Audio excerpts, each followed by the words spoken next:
கிபி 1200 தொண்டி, முசிறி முதலிய கடற்பகுதிகளிலிருந்து கொங்கு நாட்டிற்கு தரைவழி வாணிபத்திற்கு சிவகங்கை பகுதியிலிருந்து நத்தம் வழியாக திண்டுக்கல் வந்து திண்டுக்கல்லிலிருந்து கொங்கு நாடு செல்லப்படும் பாதையில் வணிகர்களுக்கு பாதுகாப்பு கொடுப்பதற்காக நத்தம் கணவாயில் பிற்கால பாண்டியர் காலத்தில் ஒரு சுங்கச்சாவடி கட்டப்பட்டுள்ளது.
அந்த சுங்கச்சாவடி பாதுகாப்பு நிமித்தமாக எந்நேரமும் ஆட்கள் இருந்து கொண்டும் குதிரைப்படையினர் இருந்தும் அச்சுங்கச்சாவடிக்கு வரும் பொருள்களுக்கு முத்திரை தீர்வை இட்டும் சுங்கச்சாவடியை திண்டுக்கல் வழியாக கொங்கு மண்டலத்திற்கு செல்வதற்கு பாதுகாப்பு அளித்தார்கள்.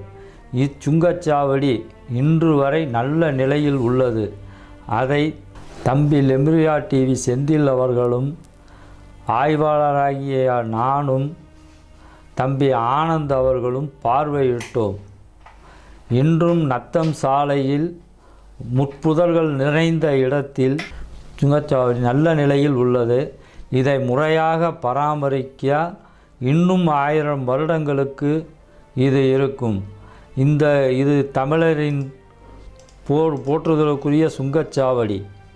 இதில் பாண்டிய அரசின் சின்னமான இரட்டை கயல், அதற்கு முற்பட்ட பாண்டிய அரசர்களின் சின்னமான கடல் மீன்களை கொண்ட மகர மீன் எனப்படும் ஒரு மீன் உருவமும், அதன் தூண் கற்களில் சைவ சின்னத்தின் சின்னமான லிங்கமும் உள்ளது.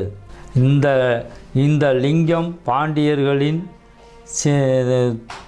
சைவ சின்னமாகும். பாண்டியர்கள் சைவ சமயத்தை வழிபட்டவர்கள். அவர்கள் எங்கு ஒரு இடம் இருந்தாலும் அதில் லிங்கத்தை வைப்பார்கள்.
இரண்டாம் மாணவன் சுங்கச்சாவடி காலம் 1050 அல்லது இரண்டாம் மாணவன் அப்ப 2-3 மீன் சின்னங்கள் இருக்கிறனால ஒவ்வொரு காலத்திலயும் ஒவ்வொரு இது கட்டியிருக்காங்க. ஓகே, இது வந்து சுங்கச்சாவடி, பாண்டியர்களுடைய சுங்கச்சாவடி இது. சுந்தரபாண்டியர் காலம்.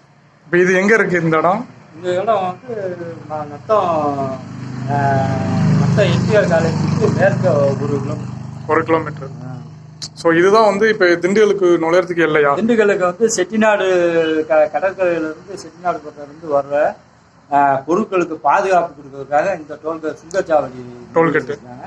இதுல குதிரை வீரர்கள் இருந்து பாதுகாப்பு கொடுத்து திண்டுக்கல் வரைக்கும் போறதுக்கு பாதுகாப்பு கொடுப்பாங்க. பாதுகாப்புக்காக இந்த சுங்கச்சாவடி போட்டிருக்காங்க. அது என்ன செட்டிநாடு கடற்கரைன்னா இப்ப எப்படி சொல்லுவாங்க? மதுரையை தொடாம இங்கிட்டு வர்றது குறுக்கு வழி. ஓகே, இல்ல செட்டிநாடு கடற்கரைன்னு சொல்றீங்க இல்லையா?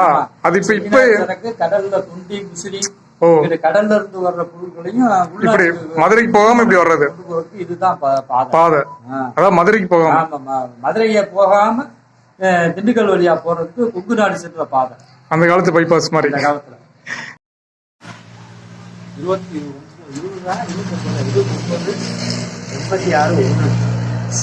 236 தொழில் துறை வந்து நம்பர் கொடுத்துருக்காங்க.